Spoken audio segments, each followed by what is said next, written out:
It's a Christmas day.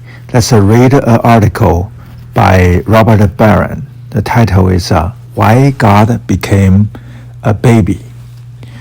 There is something about a baby. If introduced into a crowded room, everyone will want a glimpse. Conversations will stop, smiles will spread, and arms will reach out for a loving embrace. Even the most curmudgeonly denizen will be drawn toward the child. Babies bring peace and joy. It's what they do. The central message of Christmas is that God became a baby. The omnipotent creator, the source of a finite existence, the reason there is something rather than nothing, became an infant too weak even to raise his head. I'm sure that everyone around the Christ child's crib did what people always do around babies: smile and coo and make funny noises. They were also surely drawn more closely together by their shared concern for the child. In this, we see a stroke of a divine genius. For the entire history of Israel, God was endeavoring to attract his chosen people to himself and draw them into deeper communion with one another. Yet, a sad and consistent theme of the Old Testament is that despite the Lord's efforts and institutions, Israel remained alienated from God, the Torah ignored, covenants broken, commandments disobeyed, the temple corrupted.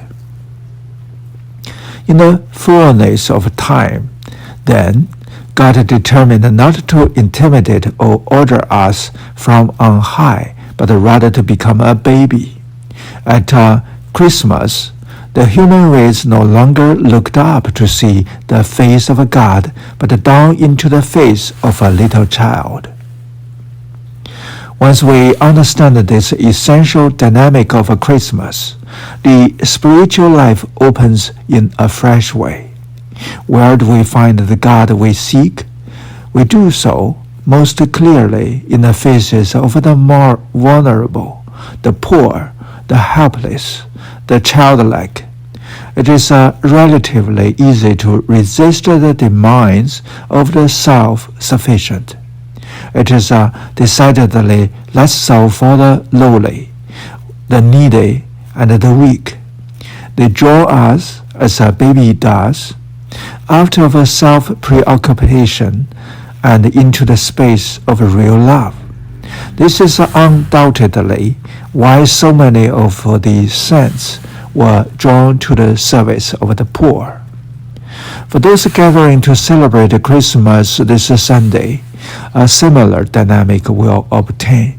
Everyone will be there: parents, siblings, cousins, uncles, and aunts, perhaps grandparents or friends who find themselves away from home.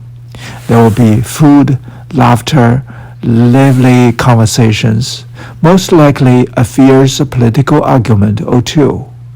At most of these gatherings, I expect at some point a baby will be brought into the room, the new son, cousin, nephew.